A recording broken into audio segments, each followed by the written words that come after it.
The Great Second Advent Movement by J.N. Loughborough, Chapter 16, The Third Angel's Message. The third angel followed them, saying with a loud voice, If any man worship the beast in his image, and receive his mark in his forehead or in his hand, the same shall drink of the wine of the wrath of God, which is poured out without mixture into the cup of his indignation. And he shall be tormented with fire and brimstone in the presence of the holy angels, and in the presence of the Lamb, and the smoke of their torment ascendeth up forever and ever, and they have no rest, day nor night, who worship the beast and his image, and whosoever receiveth the mark of his name. Here is the patience of the saints. Here are they that keep the commandments of God and the faith of Jesus. Revelation 14, verses 9 through 12. The most solemn warning in the Bible. This is the most solemn warning that the Bible contains, and it is certain that the record of our world's history presents no testimony that this message has been heard in the past. The fact that the first and the second angels of this series have been proved to belong to the present generation most clearly establishes the point that this message does not belong to past ages. Said Elder J.V. Himes in 1847, quote, The 14th chapter of Revelation presents an astounding cry yet to be made, as a warning to mankind in that hour of strong temptation. Verses 9 through 11. A denunciation of wrath so dreadful cannot be found in the book of God besides this. Does it not imply a strong temptation to require so terrific an admonition? Close quote. Facts on Romanism, page 112. The temple opened, the ark seen. J.N. Andrews said of this message, quote, The opening of the holiest of all in the temple of heaven by which the ark is seen is an event that takes place under the sounding of the seventh angel.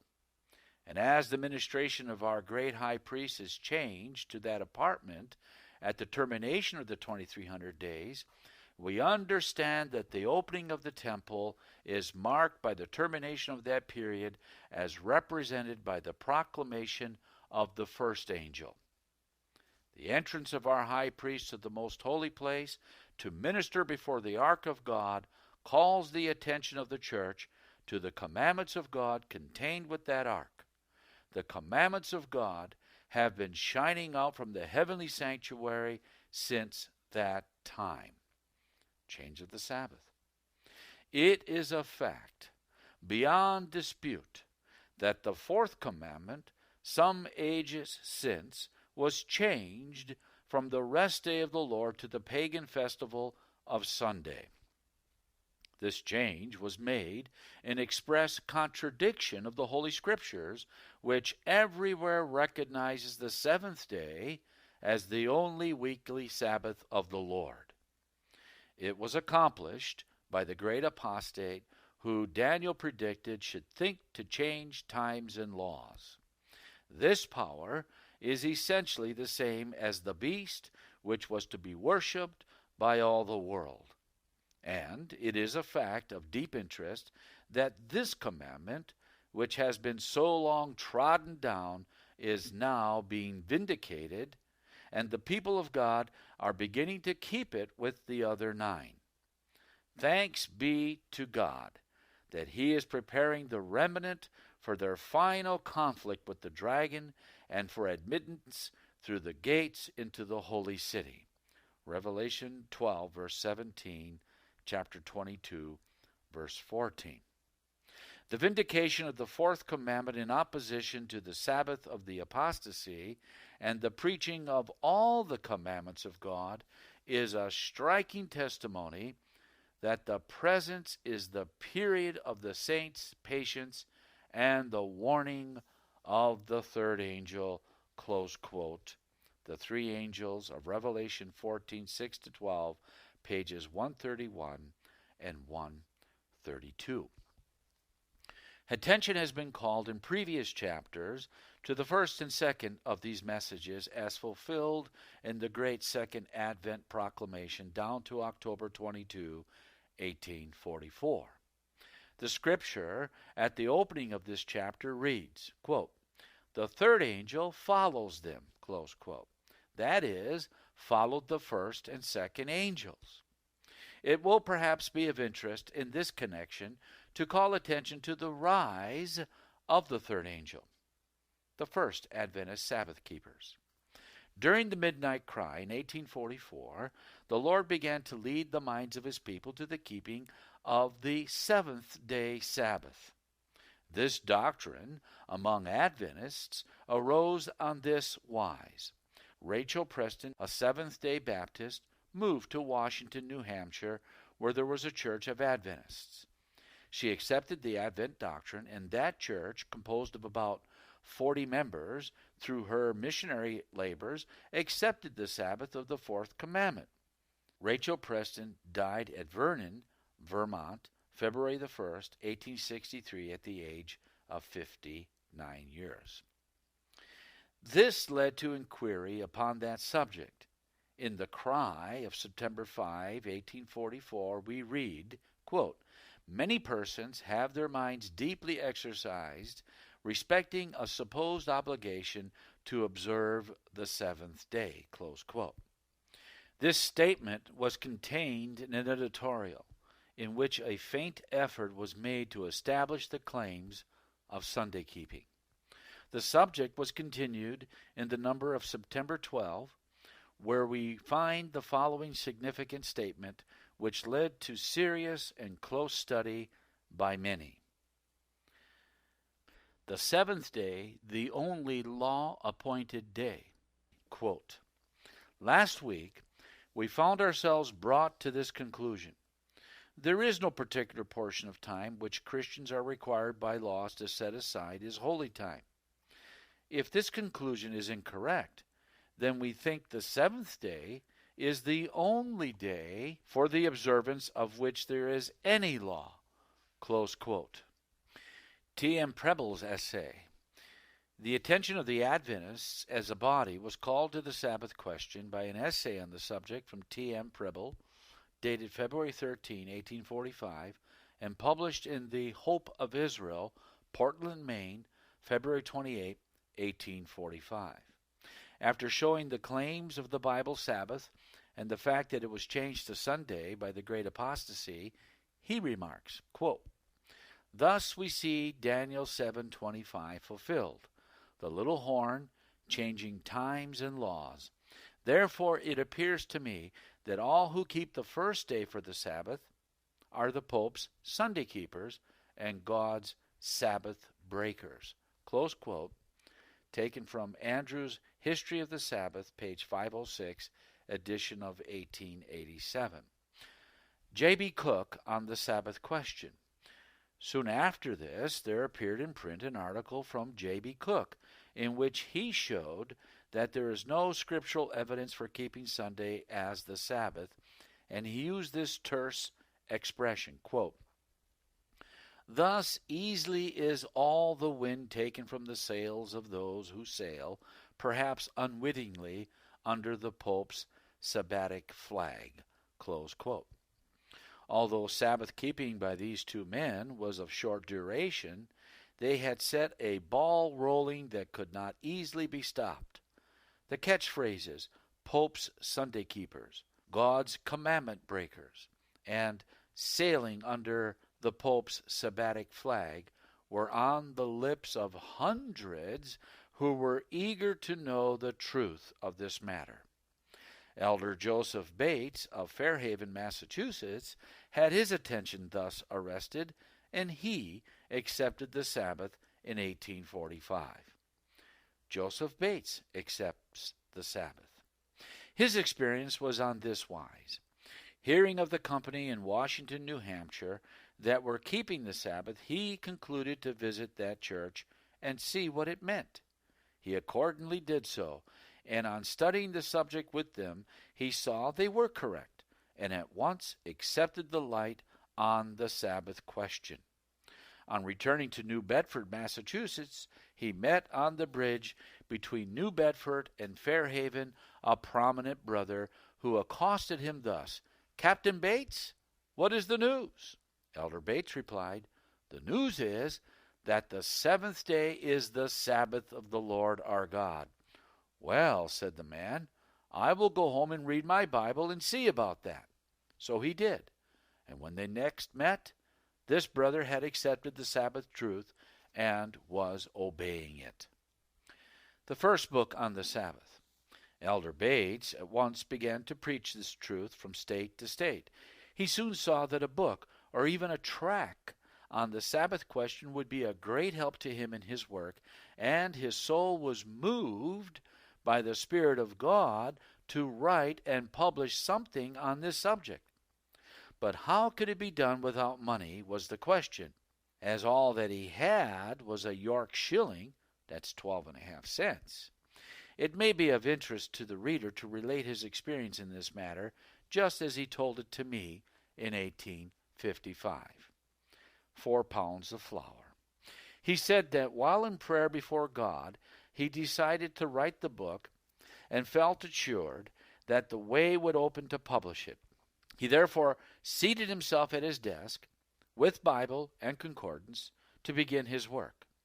In the course of an hour, Mrs. Bates came into the room and said, "Joseph, I haven't flour enough to make out the baking," and at the same time mentioned some other little articles that she needed.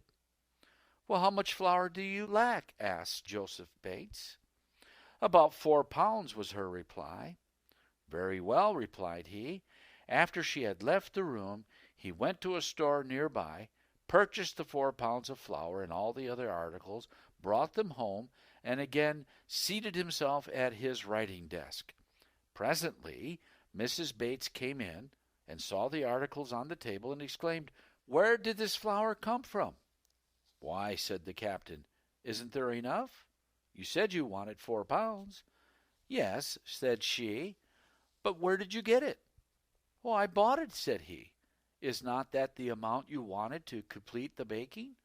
"Yes," continued Mrs. Bates, "but have you, Captain Bates, a man who has sailed vessels out of New Bedford to all parts of the world, been out and bought 4 pounds of flour?"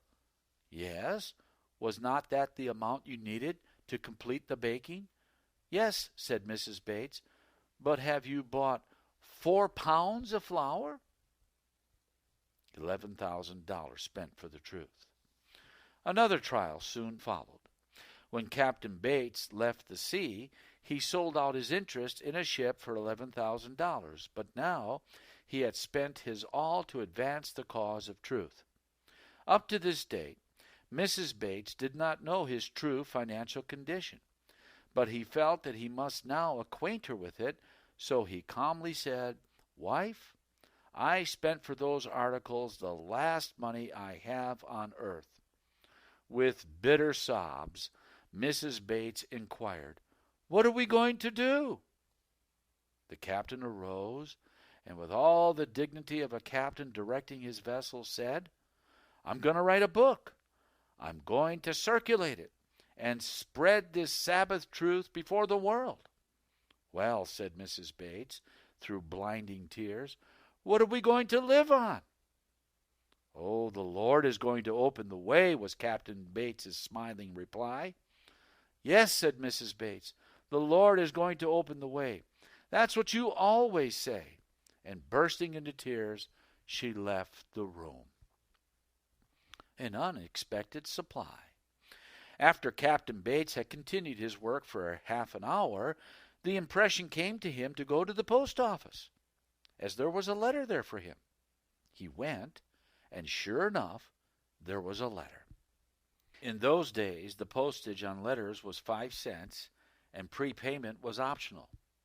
The writer of this letter had for some reason failed to pay the postage.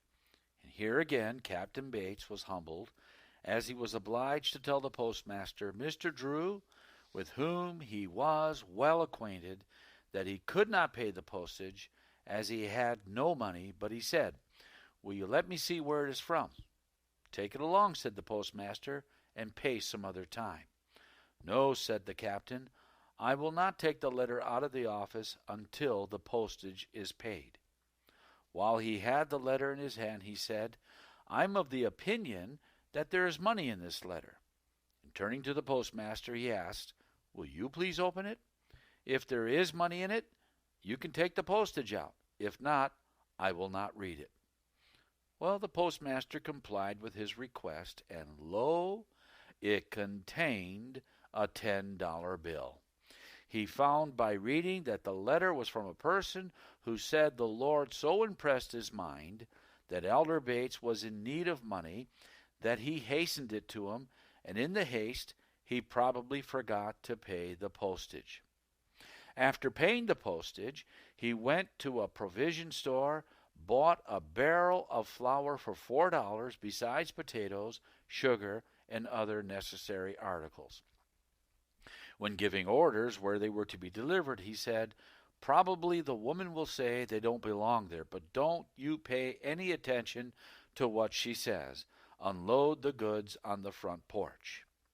He then went to the printing office and made arrangements for publishing 1,000 copies of a tract of about 100 pages, with the understanding that as the copy was furnished, the printers were to put it in type as rapidly as possible, sending proofs to him. He was to pay for the work as fast as he received the money, and the books were not to be taken from the office until the bills were all paid. Captain Bates knew well there was no money due him, but he felt it his duty to write this book, believing that the Lord would move on the hearts to send the money when it was needed. After purchasing paper, pens, etc., thus giving time for the household supplies to go in advance of him, he went to the head of the street leading to his house. On seeing that the articles were there, he went into the house by the back entrance and seated himself again at his desk. Mrs. Bates came in and said excitedly, "Joseph, just look out on the front porch. Where did that stuff come from? A drayman came here and would unload it.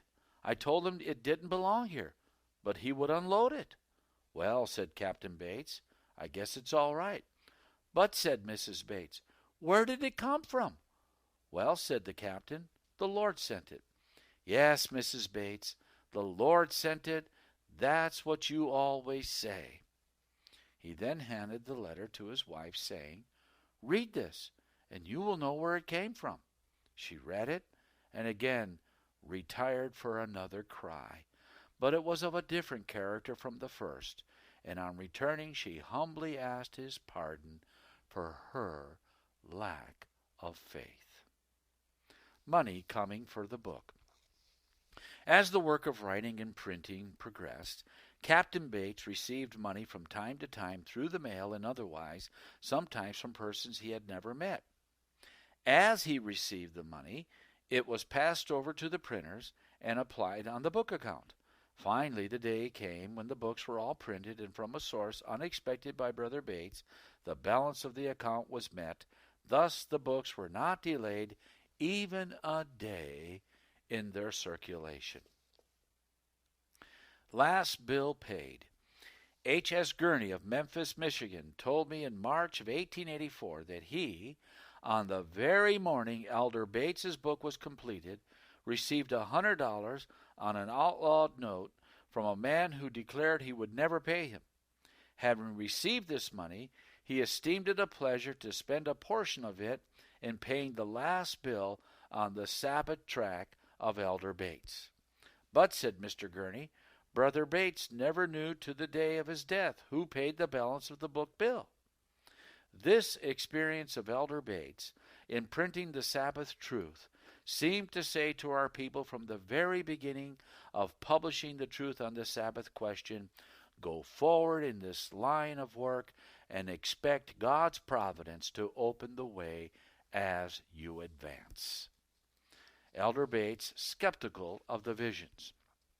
The following statement, abridged from Life Sketches, will show how the gift of prophecy and the Sabbath reform were united. While on a visit to New Bedford, Massachusetts in 1846, Miss Harmon became acquainted with Elder Joseph Bates. He had early embraced the Advent faith and was an active laborer in the cause. He was a true Christian gentleman, courteous and kind. He treated Miss Harmon as tenderly as though she were his own child. The first time he heard her speak, he manifested deep interest, and after she had ceased, he arose and said, "I am a doubting Thomas. I do not believe in visions. But if I could believe that the testimony the sister has related tonight was indeed the voice of God to us, I should be the happiest man alive. My heart is deeply moved. I believe the speaker to be sincere, but I cannot explain in regard to her being shown the wonderful things she has related to us." Miss Harmon accepts the Sabbath. Elder Bates was keeping the Sabbath and urged its importance. Miss Harmon did not at that time feel its importance and thought Elder Bates erred in dwelling upon the fourth commandment more than upon the other 9. But the Lord gave her a view of the heavenly sanctuary. The temple of God was opened in heaven, and she was shown the ark of God with the mercy seat covering it. 2 angels stood, one at either end of the ark, with their wings spread over the mercy seat and their faces turned toward it. This, her accompanying angel informed her, represented all the heavenly host, looking with reverential awe toward the law of God which had been written by the finger of God. Jesus raised the cover of the ark, and she beheld the tables of stone on which the 10 commandments were written. She was amazed as she saw the 4th commandment in the very center of the 10 precepts, with a soft halo of light encircling it. The angel said, "It is the only one of the 10 which defines the living God who created the heavens and the earth and all the things that are therein. When the foundations of the earth were laid, then was also laid the foundation of the Sabbath." She was shown that if the true Sabbath had been kept, there would have never been an infidel or an atheist. The observance of the Sabbath would have preserved the world from idolatry. The 4th commandment had been trampled upon. Therefore we are called to repair the breach in the law and to plead for the downtrodden Sabbath. The man of sin, who exalted himself above God and thought to change times and laws, brought about the change of the Sabbath from the 7th to the 1st day of the week. In doing this, he made a breach in the law of God. Just prior to the great day of God, a message is sent forth to warn the people to come back to their allegiance to the law of God, which Antichrist has broken down. Attention must be called to the breach in the law by teaching and example. She was also shown that the 3rd angel of Revelation 14, proclaiming the commandments of God in the faith of Jesus, represents the people who received this message and raised the voice of warning to the world to keep the commandments of God and His law as the apple of the eye, and that in response to this warning, many would embrace the Sabbath of the Lord. This is found in Life Sketches, pages 95 and 96. This experience of Miss Harmon and Elder Bates was in harmony with the Lord's method of working. The attention of both Miss Harmon and Elder White was called to the Sabbath question by Elder Bates, who presented to them from the Scriptures the claims of the unchangeable law of God. Although Miss Harmon had been blessed with special manifestations from the Lord for about 18 months, nothing on this subject had been previously shown her.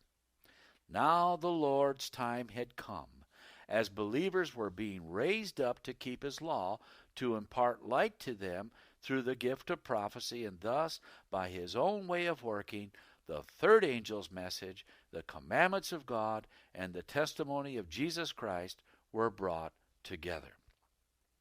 Beginning the 3rd angel's message. From that time, the 3rd angel's message, as connected with the other 2, began to be proclaimed. The Sabbath truth as connected with the ark of God and the light developing with reference to the sanctuary confirmed what had been previously shown, that the past Advent movement was right and in the order of the Lord. They could now understand more fully than ever before the meaning of the 3 steps up onto the pathway to the city of God. Elder Bates accepts the visions as from God. In the month of November 1846, a conference was held in Topsham, Maine, at which Elder Bates was present. At that meeting, Mrs. White, Miss Harmon's marriage to Elder Bates has been previously noticed, had a vision which was the cause of Elder Bates's becoming fully satisfied as to their divine origin. He was a man who had followed the sea for 50 years, filling all positions from cabin boy up to master and owner of vessels. His understanding of astronomy was such that, as he told me, he could tell very nearly where he was upon the sea as to latitude and longitude by his observation of the celestial bodies. Such a one would naturally be interested in talking about astronomy. In conversation with him, he told me how he became convinced of the divine origin of the visions. He said he tried to talk to Mrs. White one day about the stars, but he soon found out she knew nothing about astronomy. In fact, as she told him, she did not know, as she had ever looked into a book treating on that subject. She had no inclination to converse upon that topic, and turned the conversation by talking about the new earth and what had been shown her in vision respecting it, the opening heavens. In the previous year, April 19, 1845, the Illustrated London News had published something of great interest to astronomers from Lord Rosse respected the wonderful discoveries he had made through his monster telescope, especially a view of what astronomers call the gap in the sky. One evening, at the conference above mentioned, at the house of Mr. Curtis, and in the presence of Elder Bates, who was yet undecided in regard to these manifestations, Mrs. White, while in vision, began to talk about the stars, giving a glowing description of rosy-tinted belts which she saw across the surface of some planet, and added, "I saw 4 moons." "Oh," said Elder Bates, "she's viewing Jupiter." Then, having made motions as though traveling through space, she began giving a description of belts and rings in their ever-varying beauty, and said, "I see 7 moons." This is noted in Rise and Progress, and it says she saw 8 moons to Saturn. This change was made after the proofs were sent out of my hands. More moons to both Jupiter and Saturn have since been discovered. Elder Bates exclaimed, "She's describing Saturn." Next, she said, "I see 6 moons," and at once began a description of the opening heavens with its glory, calling it an opening in a region more enlightened. Elder Bates said that her description far surpassed any account of the opening heavens he had ever read from any author. While she was talking, and still in vision, he arose to his feet and exclaimed, "Oh, how I wish Lord John Rossi was here tonight." Elder White inquired, "Who is Lord John Rossi?" "Oh," said Elder Bates, "he is the great English astronomer. I wish he was here to hear that woman talk astronomy and to hear that description of the opening heavens. It is ahead of anything I've ever read on the subject." From that evening, Elder Bates became fully satisfied that the visions of Mrs. White were outside of her knowledge and control. This and the character of the reproof and instruction given satisfied him that they were from God. This phenomenon in the heavens thus described by Mrs. White in that vision is a matter rarely mentioned by astronomical writers. Huygens, the first discoverer of it, gives the following description: a glorious light in the sword of Orion. Quote, astronomers placed 3 stars close together in the Sword of Orion, where I viewed the middlemost with a telescope in the year 1656. There appeared, in the place of that 112, other stars. Among these, 3 that almost touch each other, and 4 more besides appeared, twinkling as through a cloud, so that the space about them seemed much brighter than the rest of the heaven, which, appearing wholly blackish by reason of the fair weather, was seen as through a curtain, opening through which one had a free view into another region which was more enlightened. Close quote. William Herschel says of this opening in the sky, quote, if its diameter at this distance subtend an angle of 10 degrees, which it nearly does, its magnitude must be utterly inconceivable. It has been calculated that it must be 2 trillions of times the dimensions of the sun, close quote, lighter than the sun. Thomas Dick, the philosopher, thus speaks of this luminous nebula. Quote, we were placed as near it as 1/2 the distance of the nearest star. Great as that distance is, from such a point it would exhibit an effulgence approximately to that of the sun, and to beings as much nearer distance it would fill a large portion of the sky and appear with a splendor inexpressible. But the ultimate design of such an object in all its bearings and relations may perhaps remain to be evolved during the future ages of an interminable existence, and like many other objects in the distant spaces of creation, it excites in the mind a longing desire to behold the splendid and mysterious scenes of the universe a little more unfolded. Close quote. Dick's Sidereal Heavens, page 96. Elder Bates, in concluding an article upon the subject, said, quote, thus we see from all the testimony adduced, and we could give much more were it necessary, that here is a most wonderful and unexplainable phenomena in the heavens, a gap in the sky more than 11,314,000 miles in circumference. Says the celebrated Huygens, I never saw anything like it among the rest of the fixed stars, a free view into another region more enlightened. Close quote. Another testimony on the planet vision. Again we quote from Mrs. Truesdale, who was present on the occasion of the giving of the vision referred to. She says, quote, Sister White was in very feeble health, and while prayers were offered in her behalf, the Spirit of God rested upon us. We soon noticed that she was insensible to earthly things. This was her first view of the planetary world. After counting aloud the moons of Jupiter, and soon after those of Saturn, she gave a beautiful description of the rings of the latter. She then said, the inhabitants are a tall, majestic people, so unlike the inhabitants of earth.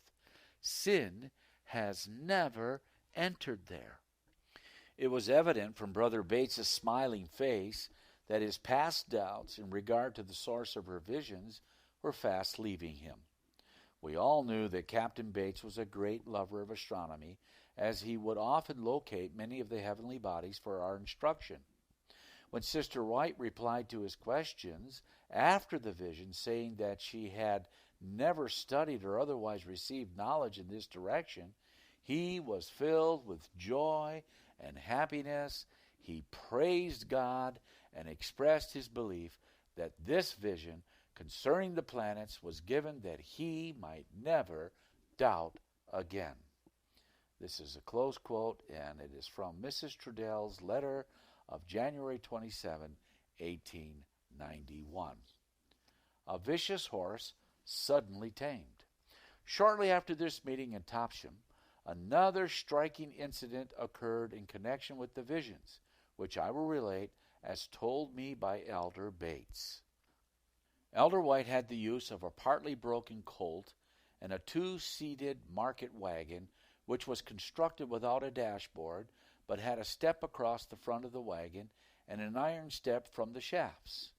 It was necessary that extreme care be taken in driving the colt, as in case the lines or anything touched his flanks, he would instantly kick furiously, and he had to be held in continually with a taut rein to keep him from running. This colt belonged to a party to whose place they wished to go, and as Elder White had been used to managing unbroken colts, he thought he would have no serious trouble with this one. Had they known, however, that during its frantic demonstrations it had previously killed 2 men, one by crushing him against the rocks by the roadside, he might have been less confident. On this occasion, there were 4 persons in the wagon, Elder White and his wife upon the front seat, and Elder Bates and Israel Damon on the back seat. While Elder White was giving his utmost care to keep the horse under control, Mrs. White was conversing about the truth when the power of God came down upon the company, and she was taken off in vision, seated in the wagon. The moment she shouted glory as she went into vision, the colt suddenly stopped perfectly still and dropped his head. At the same time, Mrs. White arose while in this state, and with her eyes looking upward, stepped over the front of the wagon down onto the shafts with her hands on the colt's haunches. Elder Bates called out to Elder White, "The colt will kick that woman to death."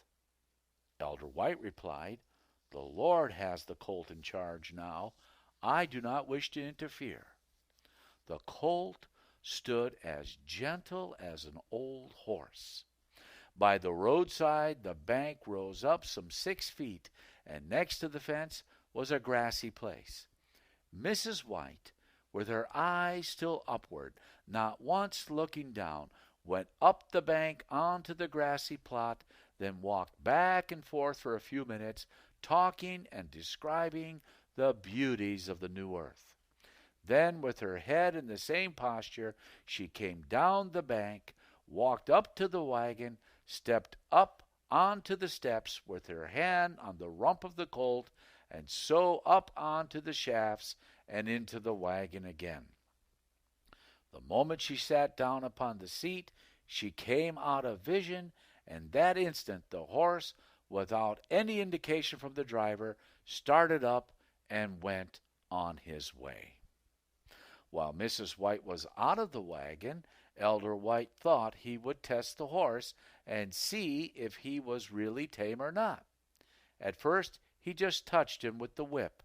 At other times, the horse would have responded with a kick. But now there was no motion. He then struck him quite a blow, then harder and still harder. The colt paid no attention to the blows whatever, but seemed as harmless as the lions whose mouths the angels shut the night Daniel spent in their den.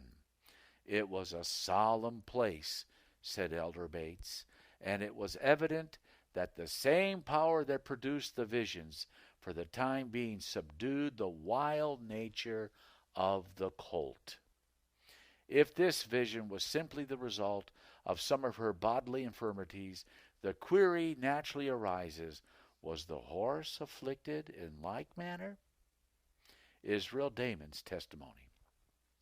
I will give here as corroborating the account given me by Elder Bates the following statement, quote, "About 20 years ago, just after I had commenced the observance of the Sabbath, Israel Damon related to me the circumstances of Sister White's having the vision while he, Elder Bates, and Elder White and his wife were riding in the light wagon behind the refractory colt. I have today read the above description of the occurrence as written out by Elder Loughborough, and it agrees precisely with what Elder Damon told me." Close quote, signed R.S. Weber, Battle Creek, Michigan, February 9, 1891. Elder Bates's testimony on the visions. Elder Bates states his own experience thus, quote, although I could see nothing in them that militated against the word, yet I felt alarmed and tried exceedingly, and for a long time unwilling to believe that it was anything more than what was produced by a protracted, debilitated state of her body. I therefore sought opportunities in presence of others when her mind seemed free from excitement out of meeting to question and cross-question her and her friends who accompanied her, especially her elder sister, to get, if possible, at the truth. During the number of visits she has made to New Bedford and Fairhaven since, while at our meetings, I have seen her in vision a number of times, and also in Topshen, Maine, and those who were present during some of those exciting scenes know well with what interest and intensity I listened to every word and watched every move to detect deception or mesmeric influence. And I thank God for the opportunity I have had with others to witness these things. I can now confidently speak for myself. I believe the work is of God and is given to comfort and strengthen his scattered, torn, and peeled people since the closing up of our work in October of 1844. The distracted states of lo here's and lo there's since that time has exceedingly perplexed God's honest, willing people, and made it exceedingly difficult for such as were not able to expound the many conflicting texts that have been presented to their view. I confess that I have received light and instruction on many passages that I could not before clearly understand. I believe her to be a self-sacrificing, honest, willing child of God. Close quote from A Word to the Little Flock, page 21. The author does not obtain the sentiments of her visions from previous teachings or study. When she received her first vision in December of 1844, she and all the band in Portland, Maine, where her parents then resided, had given up on the midnight cry as being in the past. It was then that the Lord showed her in vision the error into which she and the band in Portland had fallen. She then related her vision to the band, and they acknowledged their seventh-month experience to be the work of God. This is quoted from A Word to the Little Flock, page 22. How the three messages were regarded in 1847. The following from Elder James White, written in April of 1847, will show how the three messages were then regarded. Quote, all classes of Second Advent believers agree that the angel brought to view in the 6th and 7th verses of this chapter, Revelation 14, represents the Advent message to the church and world. The work of the second angel was to show to the Advent host that Babylon had fallen. And as a large portion of them did not learn this fact until the power of the midnight cry waked them up just in time for them to make their escape from the churches before the 10th day came, it follows that since the 7th month, 1844, the third angel's message was, and still is, a warning to the saints to hold fast and not go back and receive the marks which the virgin band got rid of during the second angel's cry. And has not the true message for God's people since the 7th month, 1844, been just such a warning? It certainly has. The 12th verse reads, here is the patience of the saints. Here are they that keep the commandments of God and the faith of Jesus. Where did you see them, John? Why, here. during the third angel's message, as the patient waiting time has been since the 7th month, 1844, and as the class that keep the Sabbath, etc., have appeared since that time, it is plain that we live in the time of the third angel's message. Close quote. A Word to the Little Flock, pages 10 and 11, Brunswick, Maine, May 1847. This is the end of chapter 16.